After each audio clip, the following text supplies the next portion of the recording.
part of it is just this frustration with a lot of rugby coverage that almost all of it, again, certainly in the UK, is aimed at like middle-aged men who drive Land Rovers.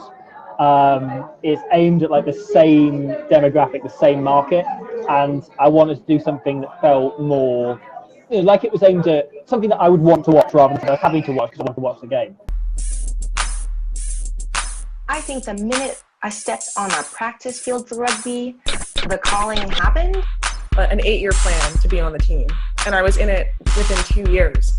Don't wait until you are a pro to be a pro, right?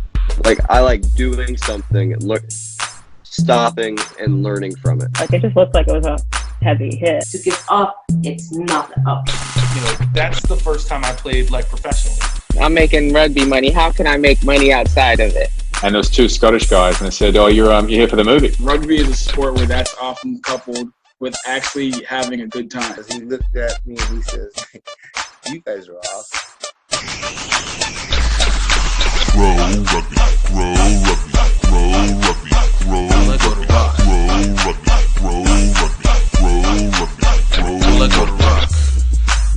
Yo, what's up, everybody? Welcome to another great episode of Grow Rugby. My name is GiftTime Ibelu, and this is the show where we talk to people about the opportunities that they have found, created, or taken advantage of via rugby. Also, please, guys, if you guys enjoy this, please hit that subscribe button, throw in a little bit of the notification, and for my ego's sake, because I'm so much in need of just some good tries, can you hit that like button and just tell your friends a little bit about this. Guys, we have an amazing guest for you today. This one is one of the most popular ones, I think, within the rugby community that we've had. And we've had some great ones. I mean, we've had some amazing guests. So this goes right on par with everybody else. You guys might know him best by his unique videos that analyze rugby down to a point. It's an amazing breakdown. You get to be able to see it. It's very shareable, very humorous, very hilarious. You know, I got the chance to talk to my guy, Robbie Owens, aka Squidge Rugby.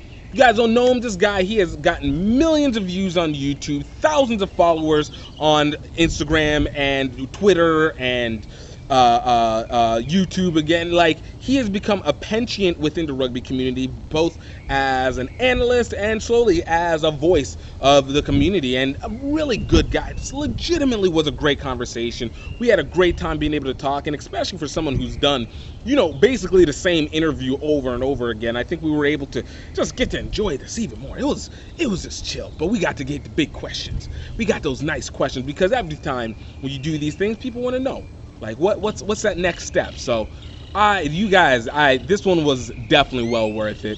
If you guys are watching, I know it was late last week. Actually, but it didn't even happen. I thought we were going to be able to get it out, but if you're watching the video, you're going to see that I am clearly not at home right now, and tis the issue sometimes. Sometimes you just don't get the chance to do what you want to do.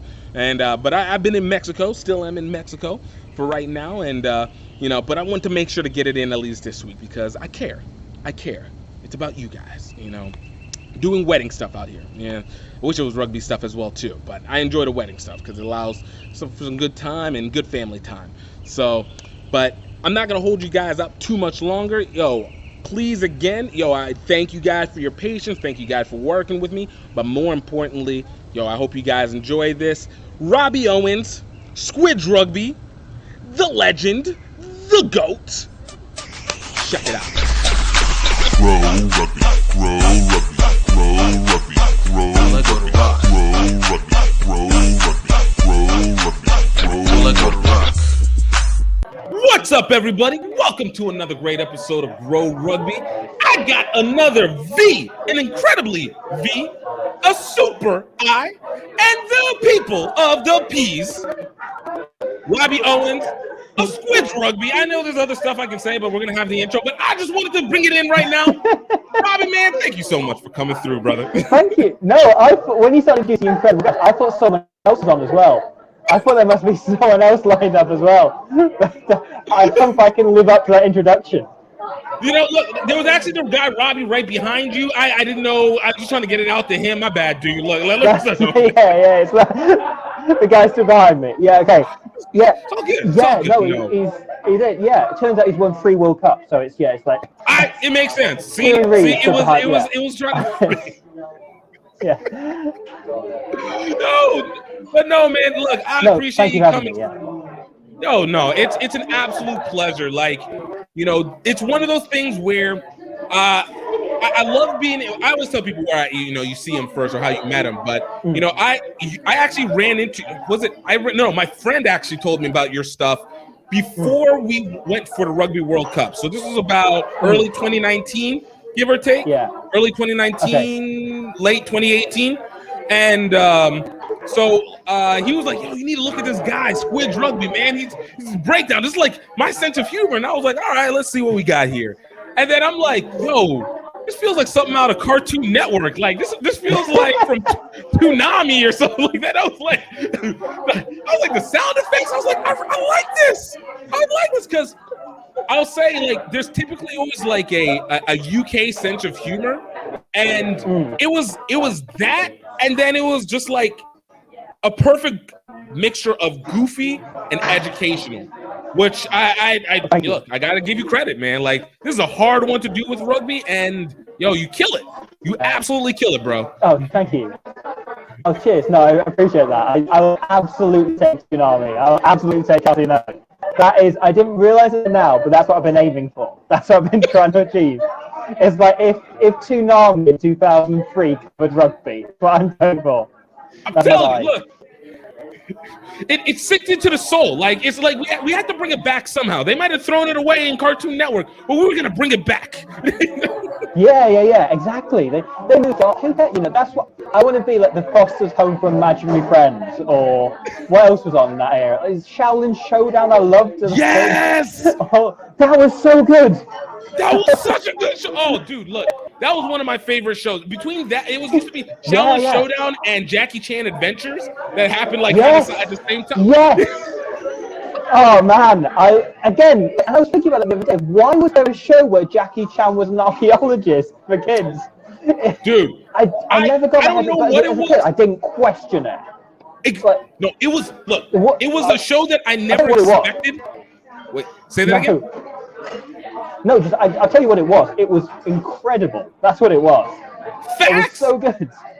Facts. Look, it was one of those shows that you didn't know you wanted, and then when you watch it, you're like, "Yo, this is low key good." Because there was a time whenever like everybody was getting an animated show, and you were just like, "All right, it's like whatever, cool." And then you saw. I remember this specifically. I remember seeing the Jackie Chan Adventures. And I was like, "Okay, another celebrity gets a cartoon show, whatever." But I sat and watched it. I'm like, all right, Jackie, hey, Jackie, let's go. All right, Jade, let's go get it. Yeah. Shendu was the dragon. Yep. Something was the big guy. He was. Guides. No. Dude, I was trying to remember details of the Jackie Chan Adventures. Yeah, I think Shaozin was the main villain, and he was like inside the statue initially, and then he turned into he went inside the other guy. Right. Because when he got the this is what people tune in for, is people trying to remember the Jackie Chan Adventures. When he got the talismans, didn't he? They were all the different Chinese zodiac figures. Exactly. And then they all turned him into and then he came like a guy in a green suit. Exactly. What a show. Dude. I bet it's on YouTube or something. It's gotta be. No, 100%. 100%. I think there was a moment they were talking about bringing it back for a little bit, and then they kind of just threw it off. Yeah. I was a little sad. It was a good era. Yeah. They had those Jackie questions, and they'd always ask him, like, can you do a backflip? And he'd go, yes. That'd be the question. Exactly. Oh, man. Good times. Great times. Simpler and great times. Man. All right. So we already know we're gonna be friends, brother. We're gonna be friends. I'm letting you know this now. I'm here. My pleasure. It's a delight. So, all right. So I always do this with every superhero. There's an origin story. I know you've told your story a bunch, but you know what? This is the first time you've been on here, so we're gonna pretend like every other interview you've ever done does not exist at this point, and we're gonna start at the beginning. So, tell me, Robbie, how'd you get started with rugby? So my superhero origin story, when I went to the opera with my parents and they got shot in the alley outside, and I'd always been terrified of rugby balls, but I really decided to embrace it in order to get over that. So I now dress up at night as a massive rugby ball. And it's and everyone Rugby man shall rise. Everyone in the back alleys looks at me and goes, "That's so stupid." They give up on whatever crime they were doing and just leave it. Just let it go. It's not worth it.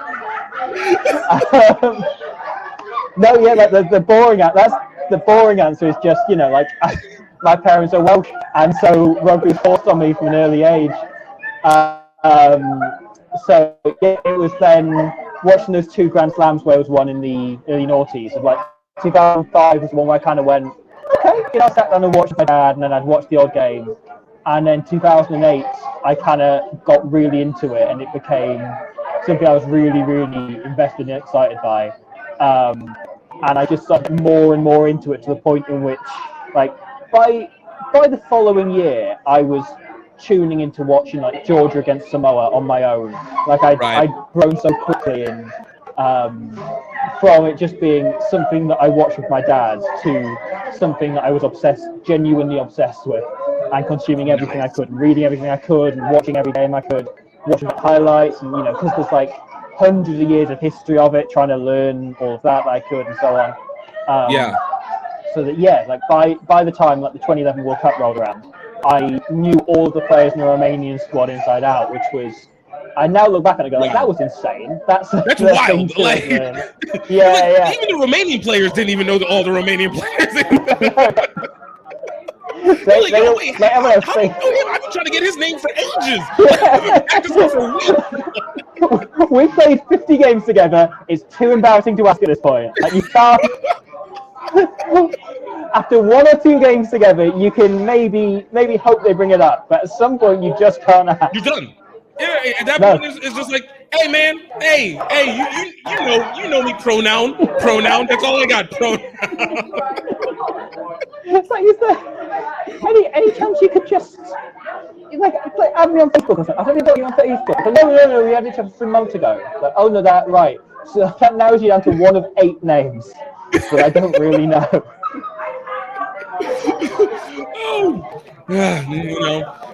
And see, that's why you set yourself up. You're just like, look, man, I got to be the bridge for these people, okay? We're bringing it all together. Absolutely. Yeah. That's what I'm going for. So it's interesting of the factor of, one, just doing that level of research, because I find the history of rugby to be very uniquely interesting, very uniquely complex. So, all right. So first, 2 things. One thing, first, being Welsh. So prior to this Rugby World Cup, when I actually got to know Welsh culture a little bit, I had always, and don't be offended by this, I always assumed Welsh was just kind of very posh English for a long time. Right. Yeah. The only Welsh person I knew, the Welshish people that I knew was one of my friends from college who was just so proper, so cool, very, very, very, very revolutionary, but so cool. She was Welsh, but it was in my African studies class, and was super dedicated, was pushing. So I was like, I knew her, and I was like, okay, cool. And then the other Welsh person I knew intentionally was my friend from Australia, who's of Welsh descent, but was born in Australia, but also has a very posh accent. So I was always like, okay, if it sounds super nice and on point, I was like, okay, that's Wales. And then whenever it starts to sound a little bit more gritty, I was like, okay, now we're just going to the English UK. We got different variation, just like Australia, New Zealand. I was like, there's some slight differences. And then went to Japan, and we were filming, and we talked to a family who had the Welsh flag and as a full costume. And I was like, wait. So he was just like, hey, we're talking, and I was like, what's a flower? He's like, well, because I'm Welsh. And then his family was like, hey, we got a song. And then they started singing in Welsh. And I was like, time out, hold up. You guys have a language? I was like, wait. You're not just posh English? Wait, hold on. I'm learning too much right now. That's it. I'm amazed, like, as an American, you'd heard of Wales. Like, we've contributed what? It's literally like, it's Tom Jones, Michael Sheen, and that's about it. That's like the closest we've got to breaking culture. You know what it is? I've learned that a lot of the medieval culture that we just assume to be English UK is like a lot of low-key Welsh stuff inside there. Yeah. So it's always been ingrained, but because we're the US, we're just like, nah, everybody's the same. All right, it's all an island. Unless we got Mel Gibson capping for one, or we got Conor McGregor, it's just all one giant English. All right. Yeah, exactly. English slightly south. So like when you after I looked at it, and I'm like looking back, I'm like, like the story of like Prince George and the Dragon, that's a Welsh story. Right? Oh yeah, there's so much of it that's just sort of all over the place and hodgepodge. I say because the Welsh, and like the thing with rugby as well is like so interesting in the way that he fell into that as well. That traditionally, I don't know, how much you know about it as an area. I don't mean to teach me, my brother. Teach me. It's what I'd love to do. So there's like traditionally in England, rugby was spread amongst like posh schools, and it's very much like football is soccer. Sorry, is the like the working class game, and then the posher rugby and cricket are kind of the posher games generally, and that's changing a bit. Whereas in Wales, it was the other way around. And so in the posh schools, it would be traditionally football, soccer. Sorry, yeah, we'll be playing. Well, you know what? We'll just say association football. We'll make it association football. Thank you. The thing Ted Lasso coaches now. That's what I know it as.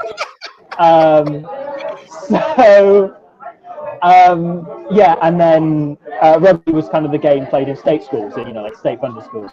And so that's why we're with us as a culture class, and so my mum was born in England, but my dad very quickly went over on it as, it could be, working class backgrounds to, grandparents on both sides work down their minds type thing.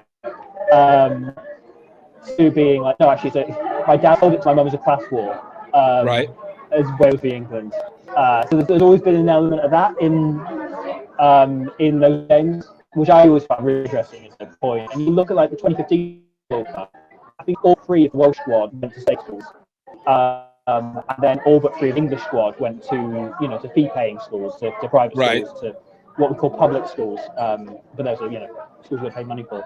So it's always been kind of deeply ingrained in this culture. Gotcha. There's something, rugby's almost like a way to stick it to the man in a way, and because it's the one thing Wales are good at, it's like there's singing, and I can't sing as well. I'm letting the whole side down there. There's basically Robbie, are you sure you're Welsh? You can't sing? Are you sure? All right. I know. That's to the point of shame. It's like my family hide me in a corner at all times. They're like, no, don't look over there. I'm sure there's something he's good at, but it's not. Don't let him open his mouth. Don't let him anywhere near the male voice choirs. It's just we love him just from a distance, all right? Just keep him in the house for a while. It's okay. That's exactly it. I just turned into Oliver Twist all of a sudden. Too many stereotypes. If you stay in Britain for more than 20 minutes, you will accidentally end up in a Dickens novel. Like it happens. It's not always Oliver Twist, but it's always Dickens. Basically, so you're saying Charles Dickens was onto something, and it was just trying to lead us slow and steady into. Exactly. That's exactly what happens. Hey guys, I just want to take a quick moment to talk to you about the Rugby Outlet Mall. Now, I know you guys have heard me talk about this many times in the show before, typically in the intro, but I wanted to really make sure to get your focus on it because the Rugby Outlet Mall is not just the commerce hub for GiftTime Rugby, but it is an area where we want to be able to create the movement and the symbolic elements that add to the movement. The Rugby Outlet Mall is here so that we can have something that not just to have for the field, but more importantly to be able to have as a regular lifestyle. Because as you know, rugby is not just a sport. It's a whole way of life. It is a movement. And we have everything moving from cultural to your pop culture items like our Rugby Zon shirts and sweaters, as well as representing for the culture as we continue to develop the HBCU Rugby Classic, and we want to continue to support these things because it only grows the sport overall. We are continually growing to be able to make sure that we're connecting with you on a personal level as well as a rugby love. And for you guys that are listening to the podcast and listening to this show, want to let you know that you are going to get 20% off all gear that is under the category of GiftTime Rugby Network and the HBCU Rugby Classic. That is basically the entire store. And all you need to use is promo code GROW Rugby, GREAUX Rugby. And with that, you guys will get 20% off any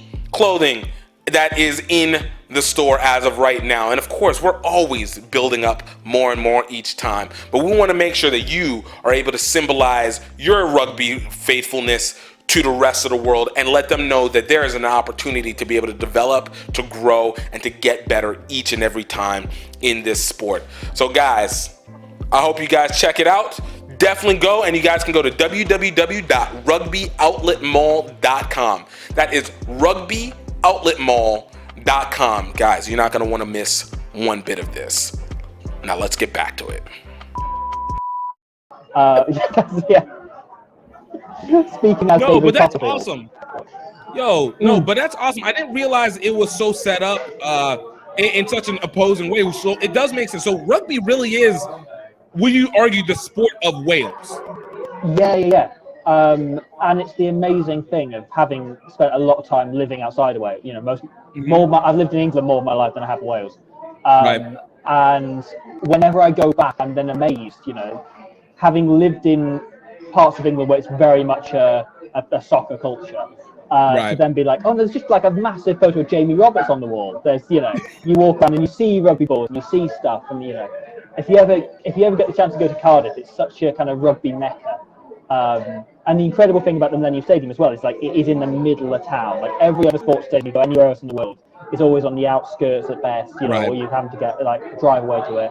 Like the Millennium or the Principality that's now in Cardiff, you know, massive 80,000 seat stadium right in the middle of town. It's incredible match day. It's playing, and nothing quite like it. Can't move for it. So yeah, it feels so cultural to Wales. I think it's like you know, for me, as I see in American sports movies, you know, like this is a town where everyone goes to watch high school football. Right. It's sort of that kind of like rugby is properly ingrained in Wales, especially internationally. Okay, I got you.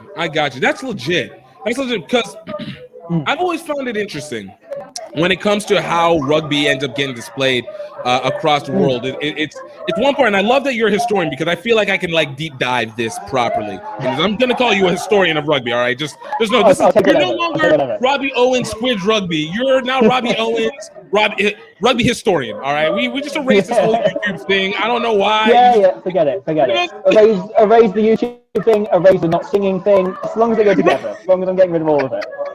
We're starting afresh. Completely from the top. So, like, I find this is the thing that I've always found very interesting, and I want to get your opinion on this. When it comes to rugby, there's always been this range of, we have our this niche sport, and obviously we know, the separation, the elitism, rugby league split, blah, blah. But the issue has always been, like, rugby has this weird difficulty of being a number one sport in like more than, let's say, 2 countries. I used to say 3, but I feel like it might be 2, maybe 1.5. You know, I might give Samoa a little bit, Samoa and Tonga. So maybe like four countries, but South Pacific, and then like now I'm giving you to Wales. All right, I'm letting Wales have the number 1 spot now. I understand. So for you, based off of how you've been able to read and see rugby as it's kind of developed as historically, what do you think has been one of the biggest issues that rugby has had in terms of moving itself, even in main countries that play it, into that like number 1, 2, 3 spot? Because I find it to be a lot of 4, 5, 6 type primarily. Yeah. I think it's a really interesting and a big question as well. But rugby just has. So what you do here, Robbie? Oh, it's a delight. That and Shaolin Showdown. That's what we do here. And Jackie Chan. Come on now, we got to combine it all together. I can't forget Jackie Chan. I think rugby has such a history of shooting itself in the foot. You look at particularly in England, where there was a point in which it grew because it became spread through schools so much, in which it was very close to being the number 1 sport in the country. We're looking back sort of almost about 200 years ago. And then, I mean, there's a few things that happen. Like, one is it gets so caught up in that idea of amateurism as it was for a long time. Right. Until 1995, rugby was an amateur sport, which is, it's nonsense. But it became this thing of like it was a moral value, you know. And if you're playing for money, then you're not really honestly embracing the game properly, and blah blah blah blah blah. And so that was what happened with the split, you know, and that drove away clubs in the north of England, and they split off and started their own sport where they could pay them. And a similar thing happened in the US when it was first started to spread. People went, well, it's dumb, you can't pay anyone. Right. So the newer codes with what's since become the NFL started to take off because the best athletes could earn money paying it, and it wasn't that different, you know, especially way back at the start. And then so there's been a long tradition of amateurism as a huge problem, and then this kind of like almost like moral thing rugby gets caught up in, you know, and there is a lot of truth and a lot of things I like about you don't talk about the referee. You don't, you know, that whole cliche about you go and, you know, you have a beer for your opposite number after a game and so on, and all of that does remain to a certain degree. But I think there's been something of rugby at times has got caught up in that at the expense of actually growing and actually expanding and actually trying to hit new markets and trying to grow to more people. Right. And I also think there's this running thing, particularly rugby in England. I think the people that run the RFU in particular think rugby is the biggest sport in the country, and I don't think they've noticed that it is amongst a small number. You know, that they've got a very solidly built niche, but they don't. Sorry, go. Oh, no. I'm sorry. I didn't mean to interrupt. I was going to say, do you think because they fill Twickenham Stadium from every once in a while, they're just like, okay, if we can fill that, clearly we're number 1. Like, we're good. Yeah, exactly. And because it becomes, basically, rugby in the UK in particular is huge in the Six Nations and World Cups. And it becomes, you know, a proper topic conversation. Everyone talks about it and it becomes a big thing. But then outside of that, like, people don't know it exists. You know, like most of my friends wouldn't know there's a premiership. Never mind, they wouldn't know, you know, they'd have heard of Leicester Tigers and London Wasps and so on, you know, odd teams. But it's not well known outside of the internationals. I think people assume that these players turn up, they play, you know, a handful of games for their country, and then they hang about for a year and then, until, you know, it's next time for them to turn out and play Italy. And so it kind of disappears in between. And there's always been not that great, other than cities like Gloucester and Leicester, where rugby is a huge deal. There's always been that kind of, it disappears during the period in between, and I don't think a lot of people higher up really like to push it. They kind of assume, oh no, we've got, as I say, our safety, we know we'll fill Twickenham 90% of the times we play there. We know the Premiership is sustainable, you know, your pocket where they will fill 10,000, 20,000 seats stadium every few weeks. So it ends up just in this kind of trap in which it's not quite anywhere for 10 months of the year. So basically, it's just like we're doing enough to feel like we're getting by, but there's not enough room to be able to actually like excel. But it looks just enough. It's satisfactory. It's almost like it's very settled, I guess, for lack of a better word. Yeah, exactly. Yeah, and yeah, that's exactly it. Like, it's just this. Nothing's a problem, so why should we try and change anything? Right. And the people that then end up, the people that end up in charge are always the same people that have come through the system and it's been fine to them, so they assume it's going to be fine for everyone else. Right. And that's a whole problem for that's a wider society issue. But it very much is there in rugby as well, I think. No, that makes sense, because it was one of those things where, okay, so for me here in the States, we obviously we have a very, for lack of a better word, very celebrity-focused kind of culture, pop culture, of course, entertainment and whatnot. But one thing I kind of looked at was whenever rugby players, especially international rugby players overseas and within UK and former UK colonies, obviously sans the US at this point, but there's always this humility when it comes to stardom, especially then it gets exasperated more with rugby. So it becomes very difficult to know a player who stands out. I think like when we had with the All Blacks, I think especially this last few years, it was easy with the Richie McCaw and you get, Manu Nonu and Dan Carter. And I would basically say between these three people, I would say held it down as the faces of rugby for a long time. Like, don't get me wrong, we know the Brian Habanas as you get deeper in, Ben Wilkerson's. I keep hearing about this honey badger guy, but I only know one honey badger that's in here in the States. So I'm just like, I don't know who you are, fake honey badger, even though you guys actually have real honey badgers there. But you might be in Australia, but we got ours in Louisiana. But you get the few of those names, but it seems so far and spread apart. So then whenever it gets into like the integrating moments of it, and you're talking about premiership, people will name off names, or even worse, a player will be an international player, and I have no clue.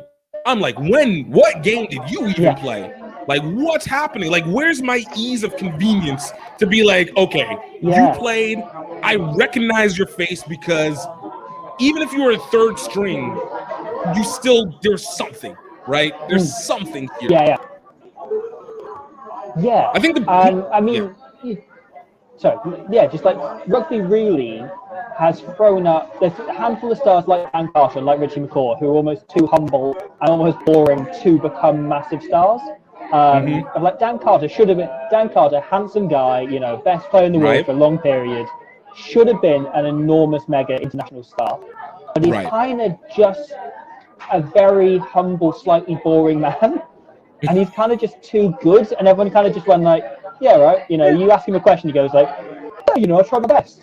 And there's none of the, like, you're not getting a documentary like The Last Dance from Dan Carter, right? He's kind of, there's none of that drama, there's no personality to latch onto that really, in terms of like big international stars, and obviously it'd be different with the US, but like, they have produced in the last 50 years, Joe Nalomu, right, it's kind of the standout, the big one, the goat, all of that. And then Johnny Wilkinson is like the only other one. He's the only other one I felt was like a proper household name there. Certainly UK, like everyone knew who Johnny Wilkinson was, and everyone knew what he was like and what kind of guy he was.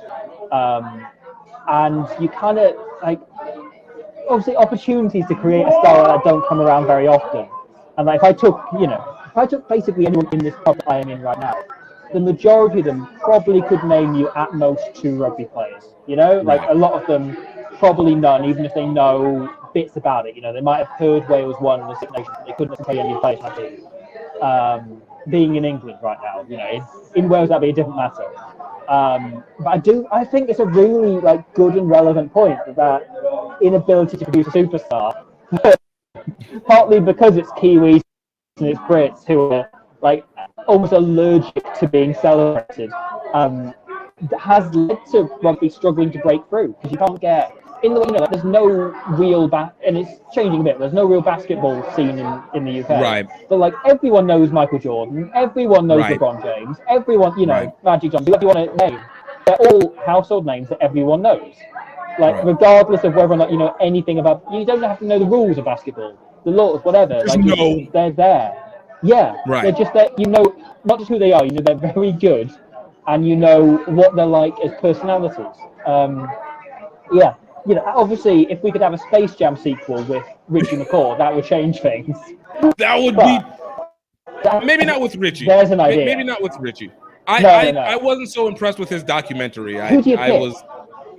Oh yeah, it's better than the Dan Carter one though, which is just like they really tried to string out that injury in 2011 because it's the only time anything didn't go right for him. So the rest of the documentary is just like him going, yeah, and then I was really good at this, and I was really good at that, and then there's like, he got injured once, there's hammering on that for ages because there's some drama there. Oh, yo, true story. Well, look, with that in mind, was that part of the reason why you set up your channel the way that it did? Obviously, we talked about the humor and the education, and I know there was a space you wanted to fill, but like, was that part of the what you were seeing whenever you were like, okay, I want to break these videos down like this?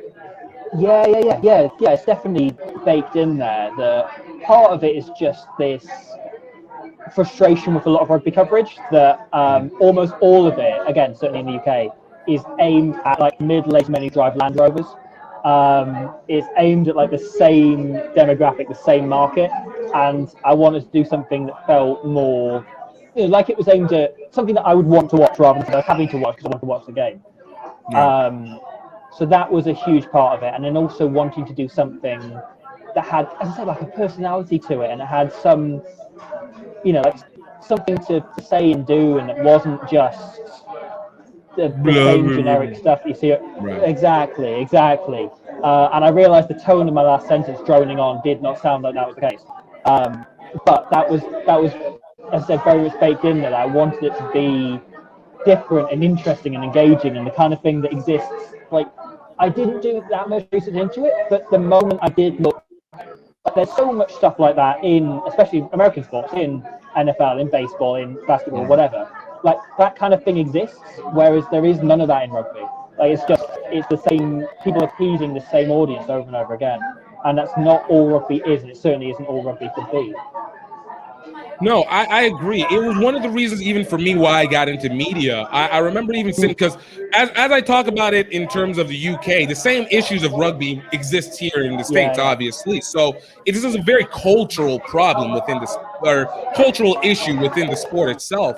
Yeah. But it was one of those things where I was like, man, we can make this more entertaining. Like, we need to put like legitimate shine on people and actually make it seem like a real celebration, because I get being humble and within the team sport of playing it on the field, yes, and within a cultural element in terms of trying to create cohesion, not just amongst your teammates, but across all teams, makes perfect sense.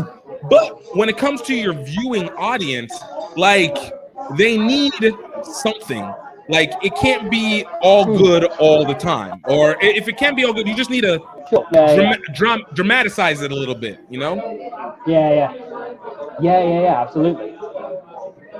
So, I guess one thing I always I find interesting, and I ask you on this one. Well, of course I'm gonna ask you on this one. This is why you're here. No, but I thought I could talk about Jackie Chan Adventures. You caught me. That was really the whole thing of this. I just disguised the rugby just to be able to be like, look, I need to get people to I need to know who I can go back to Cartoon Network, Toonami, early days of anime. Catch my age, all right? Help me. Right?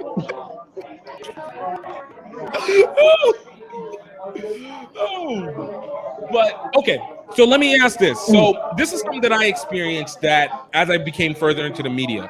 So from the outside in, you always hear about media and you watched it, especially for you. I know you had to have been watching it, taking it all in. as you entered into the media space and became more and more known, there's two narratives that you get. You get the narrative that people always talk about the media, everything feels like it's personal, or, you know, the public perception of what is being presented. And then you start to work with them and you start to involve yourself with them. And now you're getting a different scope. For you, did you have that dichotomy occur? And I guess essentially, like, what did you end up feeling as you've gotten more and more involved? Because you've dealt with it in a deep way in some cases.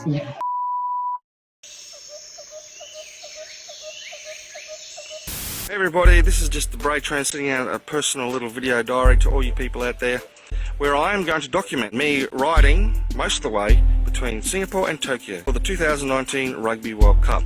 Number one is because as part of my business I do Rugby Lovers Guide to Asia. Number two is I want to bring a lot of exposure to the rugby clubs and the rugby NGOs and charities. Also, on a personal level, I just want to break the funk I've kind of felt I've been into for the last 10 years. So for the next 12 months I poured myself into the Singapore to Tokyo campaign, but it still wasn't enough.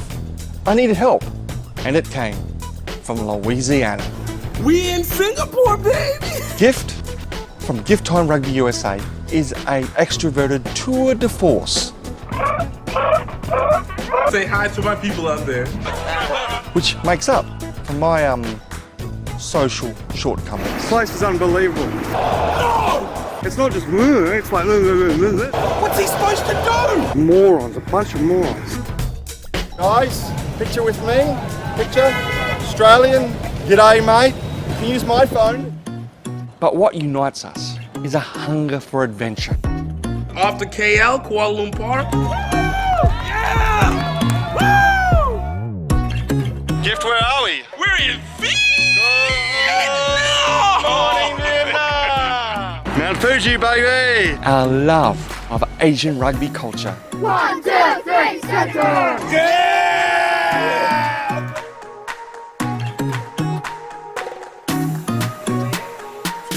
Rugby is starting to develop here in Cambodia for women as well. Valkyries, the mighty, mighty Valkyries! And allows us to overcome incredible obstacles. It's just got so thick. It's just so thick here. Now it's pouring down rain again. But coming to this Thai-Cambodia border has renewed all the aggression. So the whole thing's gone buggered. I got hit. What? I got tail-ended by a motorbike. I can just feel that knee, that ankle just going in all the wrong directions under the weight of my body. But that doesn't compare to the pain of failure. I'm dying. Oh, I'm dying. And that's what I've been worried about this whole time. We're out here, we're running out of energy, we're running out of money, and we're feeling isolated. And yet at that critical moment, friends, family, sometimes complete strangers come on board. Before you know it, we're back in the game. Tokyo, here we come! Making a comeback. 4 weeks, 2,300 miles, 5 countries. After all the trials and tribulations, this ride had become deeply personal. All that mattered now was getting to that Rugby World Cup game in Tokyo. Yeah, buddy. All right. Be easy.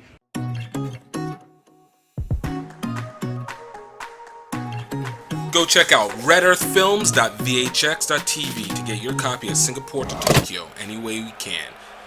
That's redearthfilms.vhx.tv. Yeah. And I think I feel quite lucky in the fact that what I do is so separate and individual, and in a lot of ways I'm not that closely linked to the actual people that are doing a lot of the other sort of rugby coverage. Right. And I still feel like I'm this sort of, and I think that's part of why people connect with it, because it feels more like a fan doing it.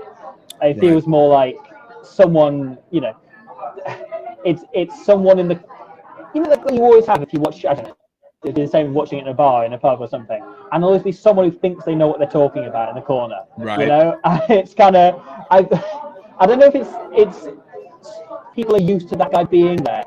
So every now and again when they go, and I'm not saying I do know what's going on necessarily, but every now and again, like law of averages says I must be right occasionally. I'm getting off here. Sorry, this train of thought. But yeah, I think there's I also, because I said I have done plenty of stuff for a lot of the big broadcasters in this country and in others as well. Right.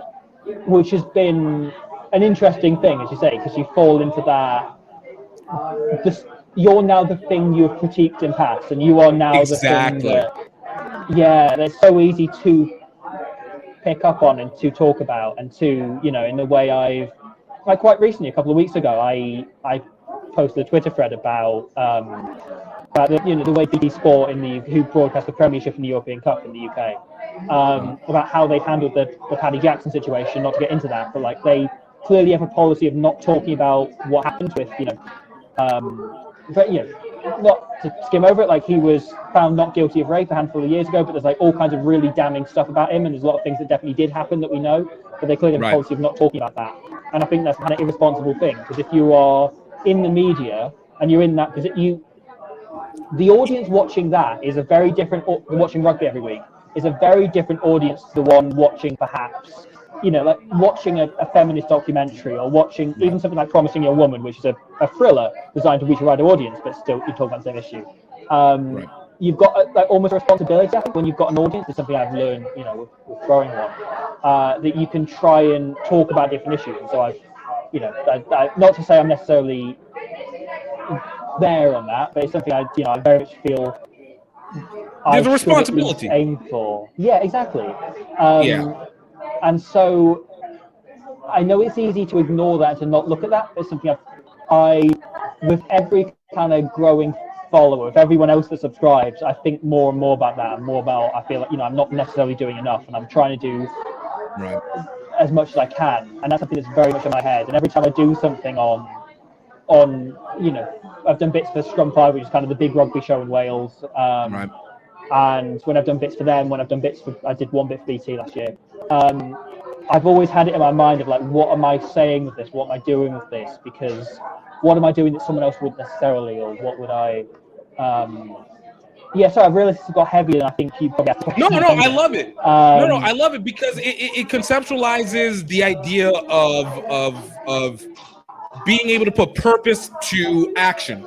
So what ends up being something that seems very novelty, like it is with rugby, you end up finding out that there's this other level of impact that you can take, and now you're just like, okay, well, I don't want to waste my opportunity here. Like, I want to make sure that this is going to something good and not just being novel, because there is, and I'll even say for myself, like, I know in doing this, and I'm a very small channel. I'm slowly starting to try and develop myself over time, but you know, you start to realize that you are actually being listened to, which I think is a bigger concept than we realize. And when people actually listen and actually take into what's being said, you want to make sure that you're dropping something that is meaningful, which is one of the reasons why I found it very interesting with rugby, because there's such a, ironically, for it being a sport, there's such a level of culture that goes wrong, in integration of culture that goes into it on so many layers, that it feels involved. And I don't know if it's different. I do know, and it feels different than other sports, maybe because it still feels like it's still infantile, even though it's been around for so long. But the range, the media range, the cultural range, like, is now starting to kind of ripple, almost like it was waiting for this time of social media to be able to hit. But yeah, you want it to be bigger than self. If you just do it novelty, you're just doing it for self, and you kind of feel like an asshole. And then if you say it more, you just want to be like, I want to give more, but I also don't want to sound like an asshole or unknowing. Right. And there comes that point in which you've been, you know, as I have now, I've made a lot of videos about rugby, and there comes a point when you go, I just keep making puns on the word ruck, you know? Like, what am I doing? What difference is it? What am I saying? What's happening from this? You know, and so it's, I don't know, make it sound like just. Hold up, you're breaking up a little bit. Like, I was, oh, sorry, okay. yeah, and that wouldn't sound like it's just me, but like I don't.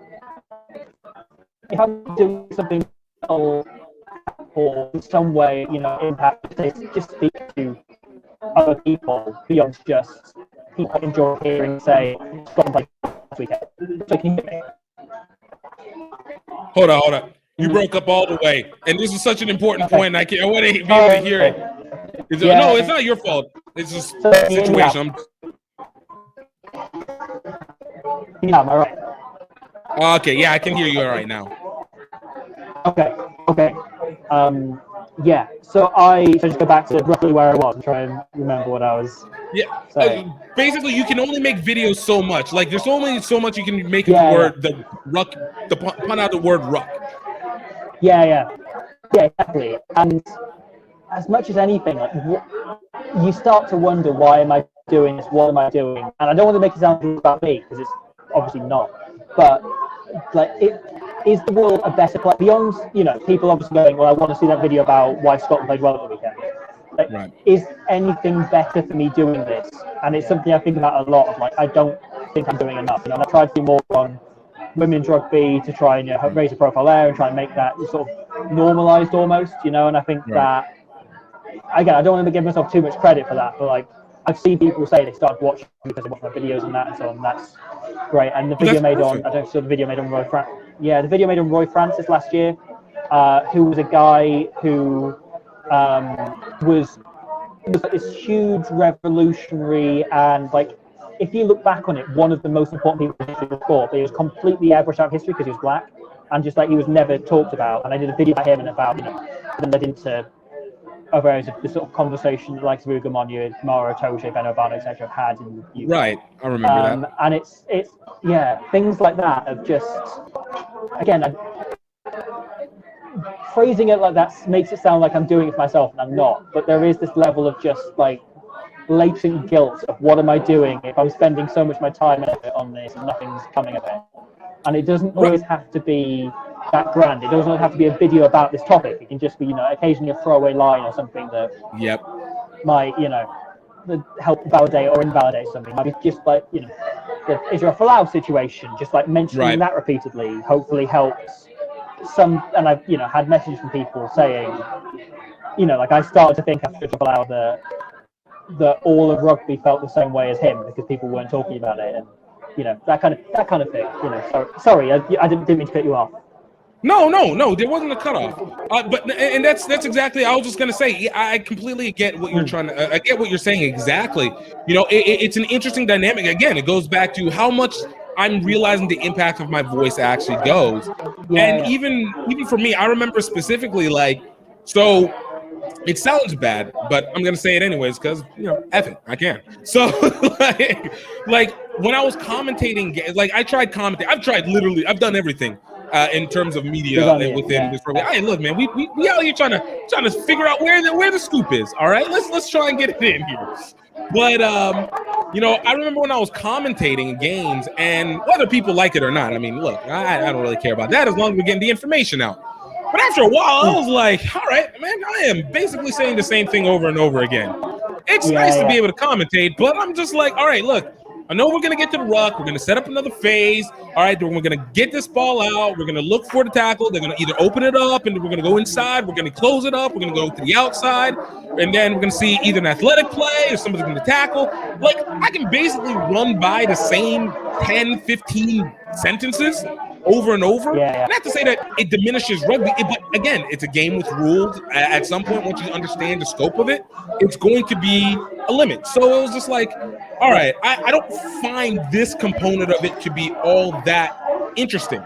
So then when it came to like rugby culture, and it's one of the reasons I started the podcast, it was like, all right, I have a greater interest in knowing the people who are doing rugby or have utilized rugby, because you get to see this wider dynamic. And a perfect example was we went to, my friend and I, we went to Asia, we did this documentary, and we went to a bunch of nonprofits across Southeast Asia because we're bike riding through it. And I'd go to a nonprofit and you see people utilizing rugby and rugby legitimately impacting the culture because it completely changed the mindset of how those kids were. Right. And you're just like, yo, okay, this is purposeful. Like, the game might be limited to these rules, but the resonating effect now has greater impact than just what are we doing here on the pitch. Yeah, I mean that is so set up for a movie with Kevin Costner. That is perfect.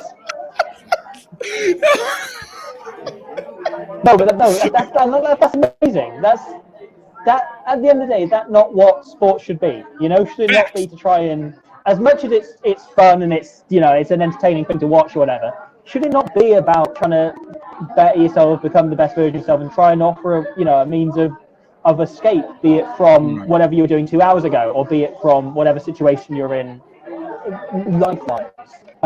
Is that not the whole point and the worth of it? That you can change people and change environments and situations through it.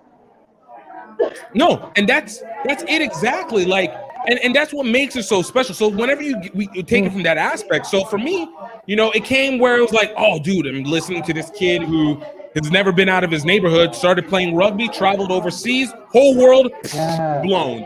We coach, guy, never played rugby, had a tough upbringing, started coaching.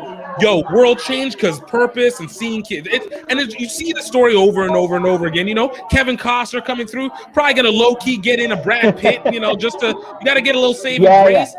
Idris Elba come over the top, and then Denzel walking through, and then it was just getting everybody. We're just bringing everybody into it. All right?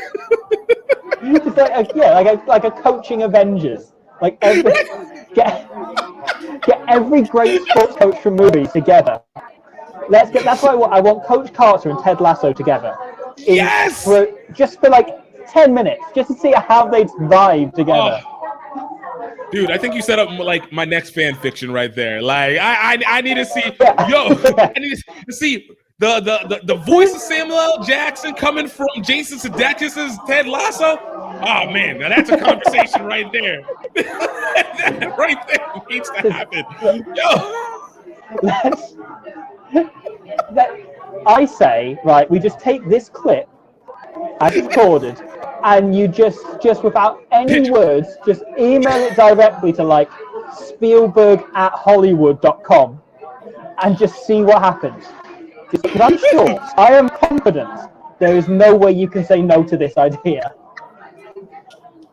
No, I'm already seeing highest box office and streaming all time. Done. Absolutely, that's it. Let's get everyone on board. World record broken. It somehow manages to become the highest grossing film of all time, and Netflix has, despite being on Netflix same day, everyone has seen it on Netflix and gone, that was so good, I'm going to go and pay to see it in a cinema. I think we got a winner here, Robbie. I think we got a winner here. Just sign the contract and sign the checks. Done. All right. Yo, I love it. Yo, actually, you know what? And that even takes me to that next part. Dude, I saw this summer you were trying to do movie reviews. All right. I found one of the most interesting things about this sport is the absolute utter lack of movies. Now, don't get me wrong. There has been movies being made, and I've gotten I've made it an active purpose to try and watch as many movies. I think I even made a top 8 list and then started going. Documentaries galore, but like a feature film, almost non-existent. Almost non-existent. Yeah. For you, I'm sure you've watched. Have you watched? Let me not say I'm sure you have. I know you're the historian, but I'm gonna not assume for you. All right.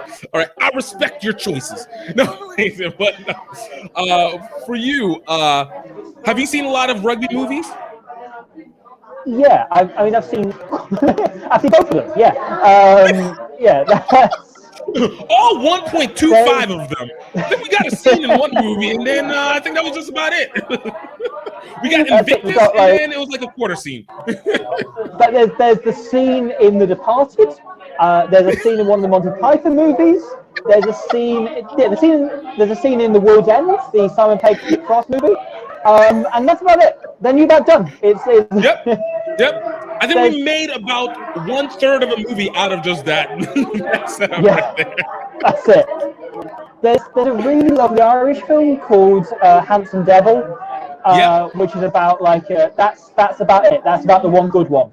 There's Invictus, which is obviously Invictus. That's grand, great, well done. You know, 3 cheers for Matt Damon. And then after that, you kind of go. As I said, there's like 2 interesting indie movies. There's Handsome Devil, which I like. I think it's a lovely little Irish film. And then there's a French movie called Mercenary. Mercenary. Hey, look, that was a really good movie. Mercenary was really awesome. I didn't realize. Actually, it was after that movie where I was like, I didn't realize Polys were being played like that. Like I never knew. I just knew Polynesians play rugby, but I didn't know they were being pushed around like that. Like that was a wild movie. And I watched it all in subtitles. I was like, that's how good this is. I'm actually willing to listen to French. I know that was racist, but it's okay. I think that's a saying, and it's a very British expression, but it's not racist if it's against the French. That's right. That's the rule. World rules. That is agreement. But yeah, no, that was a dope movie. Yeah. But that's about it. That's and that's like the one movie that's actually about professional rugby that feels, it's like the kind of it feels right-ish, Yeah. And it's actually, as it is about the state of professional rugby, and it is about the fact to say that the Polynesian lads are just being played and used left, right, and centre, because they know they can try and ship another one off a boat from Tonga and just hope that's, he's big as well. And there's all kinds you can read. There was an article by Johnny Beattie on the 15 quite recently, who's former Scotland player, who wrote a big tell-all piece on what it's actually like at French clubs and how badly players from all over are being treated. Because there's money in rugby, but not as much as some people think. I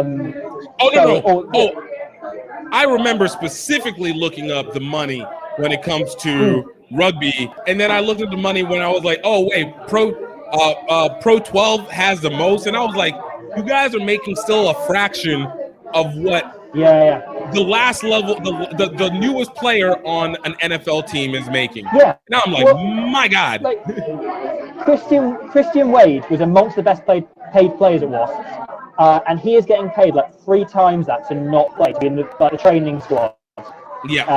The Bills. Like that's ridiculous. The sheer disparity. Like when we talk about Dan Carter's just signed to be the highest paid player in the world, and you go like, that's like a reserve in Premier League football money. Like that's the highest paid player of all time. He barely factor in most other sports. Right. No, I remember whenever Dan Carter got his deal, and it was like $3 million over 4 years or $3 million over 2 years, and I was just like, guys, like what's going on here? Like you have literally the 6th largest sport in the world. You have the number 2 team contact sport in the world. You are literally cornering the market in talent, and these guys are just barely getting over 300, which, I mean, to regular people, I know it's a lot, so it's not like we're saying it. But in terms of sports dynamic at playing at the highest level, you would assume, especially if you're a money developer, that after 20-something years, you should be able to be pressing a little bit. It's not like you don't have a blueprint.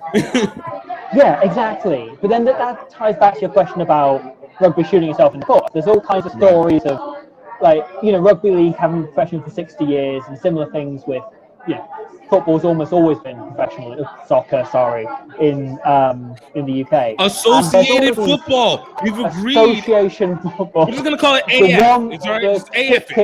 Kickball. AF.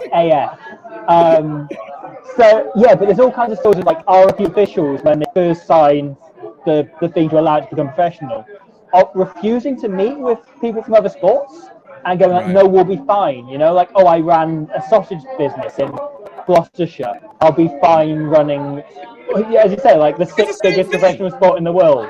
It's exactly the same thing. It's no real different. Just money goes in one end, comes out the other side. It's fine. something I can treat as a lump of meat in the middle, whether that's a sausage or whether it's a Polynesian player, you know, same meal. No, it's okay. Yeah. It's okay. No question. I don't. They both have meat, right? So that works the same. No more questions. No more questions, Your Honor. Let's move on. No. So, but no, it is interesting within that dynamic, and it goes back to, you know, again, trying to figure out, you know, what it does. So whenever it comes to your voice, and obviously as you continue to develop within this, because obviously I love the fact you're looking bigger than just the moment, and I expect nothing else. Look, anybody who's going to learn, every Romanian rugby player for the 2011 Rugby World Cup, like, I expect you to be larger than just, yo, the videos that you make, even though it creates the tunnel in. And I'm actually going to ask you like 3 more questions, which means it's going to be like 6 more questions. But but you know, I go, the one part that I like to talk about then comes back down to the business side.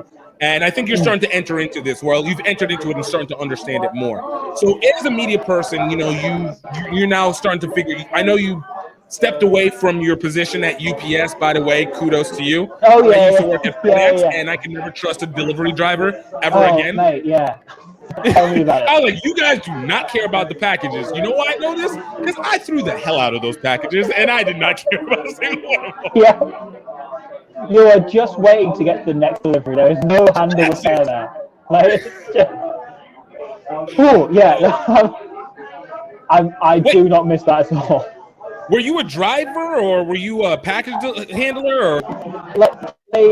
So they had me. Is one of the 6 more questions. Yeah, I was on. Basically, there was a guy driving, and I'm going to actually deliver the packages. Oh wow! Oh, you guys were doing it the old school double tool. Like, you throw the packages out, he just drives. Yo, you guys are efficient. They don't care about the UPS drivers out here. They say you got one. There's only one. We only need one. Just you go find this and take it out. So they did it over like Christmas and busy periods. They'd have 2 people there. And then because I was so efficient, they were like, well, actually, it's fine, keep them on. And I said, no. It's like, guys, I'm good. Like, I'm good. Yeah, we don't need to do this anymore. I've got to go and sit in a corner. My family are really ashamed of the fact I can't sing. Do you mind if I'm going to miss this one? I might see you for another later, but probably not. Let's be honest. that was the one. I think I'll pass on this one. There might be some things working against me on that one. No. So I love that. So okay. So moving out from as the UPS delivery, UPS associate. I'm just gonna go there because it seems like it was very, very tasking. And then now you kind of moved into to now just focus on the media part. You don't have to say numbers because I don't want you to throw out, and we all have different sensibilities with that. But what have you discovered as being able to find ways of being able to continue to fund your projects? Yeah, I think the YouTube ads thing is such a weird, like you can't set goals by it. You can't set up that what you're going to be getting consistently. And the other thing is I made myself a rule when ever since I've been sort of writing, doing stuff since I was about I've been kind of doing as long as I could, basically, as long as I could with a pencil, I guess. But I always kind of had this rule of I don't want to do anything that I think firstly that someone else could do better, but also just someone else could do, and I wouldn't be bringing anything different or original to. Right. So that's always been in my head. So I will go, okay, I know I could do, a video on this thing, and it might get some views, but I would find it dull and frustrating, and I don't see the point in that. But the really useful thing's been Patreon, which has been the fact that I think partly because I've stuck to that kind of system and thought process. And because I think, as I said, people connect with it because it's essentially a fan, that's what I'm doing. And people see, I don't know if it's something in themselves or something, they think they can kind of connect within them. I've been really lucky in how people have helped it on Patreon, and I couldn't be doing it full time in the way I am without. So that is yeah, that is hugely enormously appreciative and appreciated. And sometimes I do just almost wake up in the morning and just think, I can't believe that so many people do help me on that, you know. And I kind of take anything else I can bring in from YouTube ads, from doing odd bits for more traditional media outlets as bonuses on top of that. But yeah, it almost sounds like a horrible cliche, but I kind of can make this sustainable because it really connects with people, and that's something I'm very appreciative and I don't take for granted for it. Yo, dude, I love that. I mean, it's so generic. My God, no, I'm joking. But that's real. I love that because it imposes, it lets you appreciate the community impact that you're having, and the returned community appreciation. And I have to imagine that it adds to the motivation to always want to keep creating, because you're like, yo, people really like the old Sally Fields things. You love me. You really love me. like this is like, oh, you guys actually, you guys watch? You guys see this? Really? As we established, my family are very forward in not loving me for the whole singing thing, so I need this. I need this badly. They were gonna Oliver Twist you, all right? They were just super. they had you under the cupboard like Harry Potter because you were like, no singing. We found you on the cobblestone, all right? We read from Charles Dickens, so we got the parenting book. No, it's really super dope. Like that's awesome that you are able to be able to have that. And again, it's so many people, and so even with the Patreon, it's got to feel in some type of way.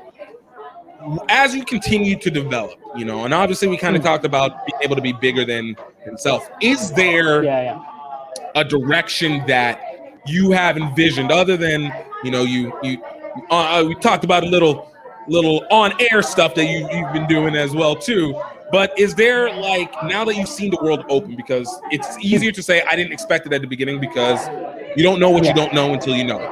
Right? But now that you've seen a lot bigger and you see that you have something that people open up to, and you can use it as a battering ram, what do you see for yourself moving forward?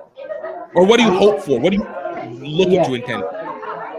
I mean, obviously, I really enjoy and appreciate everything I'm doing at the minute, even if, often it's a lot of work during the Six Nations or something.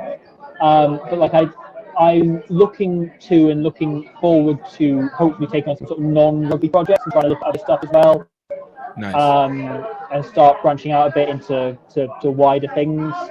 So I've got a few things I've been working on in sort of periods in between videos. Let's go. However long. Some things have been in my head for a long time. Some things are just popping up. Some things that I've sort of seen an opportunity on. So I've been trying to work on other things. Hopefully, have stuff starting to appear out next year. So that's an exciting thing. But as I say, like, I do want to keep. Hopefully, the rugby stuff keeps getting bigger and more exciting, and I know I get better at the analysis and all of that the more and more I do it. So just trying to keep grinding until it's as good as it can possibly be.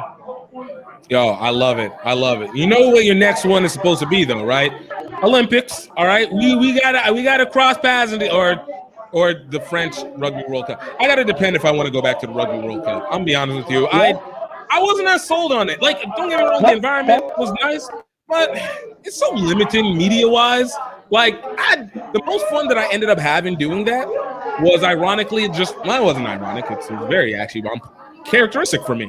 But it was talking to the people outside before they went into the games. That was super. Crowd work was amazing. People are dope. That's it. That's the stuff. That's the stuff that's like, I intend to go to every World Cup till I die. Just because, like, when I was at one of the games of 2015, someone brought a ball and, like, crowds outside, like, they sort of kicked it in the air and everyone started, like, chucking it about and joining in and doing little bits. And, like, at one point, a full scrum formed of just strangers, like, bending over. Like, a few of them, like, having to have people hold their pints and so on. And it's that kind of thing that I went, this happens once every 4 years. And no one else will ever see it. Like, it's those magic moments in between. Yes! And, like, running into someone in 2019 who was like, who recognized me, he came up to me, it's like, I was just in a restaurant and Joshua Tuisoba, one of the Fijian team, he's like, I just saw him in there, like, after the previous day. So I'd just seen him in this restaurant while I was having my lunch, and he just ordered 2 steaks to himself. And it's Wow. like those kind of things. Those are the things that that stick with me from a World Cup. You know, those are things I love, rather than the media stuff, even the rugby itself, like whatever. Yeah, You know, it's the kind of communal love of it. Exactly. Look. I'll be perfectly honest with you. I mean, I went to the games. Don't get me wrong. I went to the USA game, so they have a different energy. But I still went to Australia-Wales game, which was that was actually real energy. I felt, and it was just like I liked the game, but I found myself being like, I really just came out here to do. And whether Rugby World Rugby will allow me to do this again or not, but it was just like I did crowd work to basically just watch the games for free. But I was just like, I really just kind of prefer to just do that. I don't know if I really needed the media passes to go ahead and do that next level. Like, I mean, there might be something maybe I maybe need to learn more preliminarily, like beforehand and do it. But it was just like when I got there, I was just like, we can't take any camera shots inside. I have to just write. I don't want to write. I came here to video stuff. But Robbie, man, dude, I honestly appreciate it. Just let people know where they can find you, even if they can't find you, but let people know where they can find you. Let's go. So it's at Squidge Rugby on Twitter, on YouTube as well. If you want to search Squidge Rugby, and then I'm also at Squidgy Go on Twitter if you want to see me complain about Peter Rabbit rather than actually rugby. And then I suppose at Squidge Rugby in most places. Dope. Yo, Robbie, man, thank you so much, brother. I appreciate it. Cheers for having me. No, I really enjoyed that. That was great. Yo, Robbie, man, big thanks to you. I really do appreciate it. Yo, and guys, I hope you guys enjoyed this episode. I know it was a little hard to hear on some of it, but yo, we had some great dimes, great conversation, and yo, it's all love, it's all family out here. But please, guys, we had some great episodes still. Definitely check out some of our other podcasts. Like last time we spoke with Karima Prince, who was the captain for Prairie View A&M Women's Rugby, aka the very first HBCU Women's Rugby team of all time. We talked to Akinola Raymond of Rugby United New York, but also social media star, TikTok and Instagram. Talked to Kirill Guthrie, the president and founder of the James G. Robertson and Pat Sullivan Foundation, helping to create HBCU Rugby. We talked with Marquise Goodwin, definitely listen to that one. We've had Robert Perry, for head coach of Curaçao. We've had Jess Nelson, head coach of York Rugby out in Canada. Keishan Downs, the vice president of Jamaica Rugby Union. Had my guy Ryan Ginty, the guy who's been doing the broadcast for MLR, runs one of their top shows on the Rugby Network and was just doing the broadcast over for the College Rugby Championships. We had Sarah Alice Saul, former manager and for the national team. We had Katie Sadlier, the general manager for women's rugby for World Rugby. I mean, we got Erica Mori, we got Gabby Pellegrini. We've had so many people. I'm just looking through the list and it's just so impressed. So impressed. Except for, I feel like I'm missing one. Nah, there we go. Yeah. So guys, definitely go and check this out. I want to thank you guys all for taking the time to listen to this thing. Please, I hope that you're happy, I hope that you're healthy, and I hope you know you're highly favored. Till next time, cheers.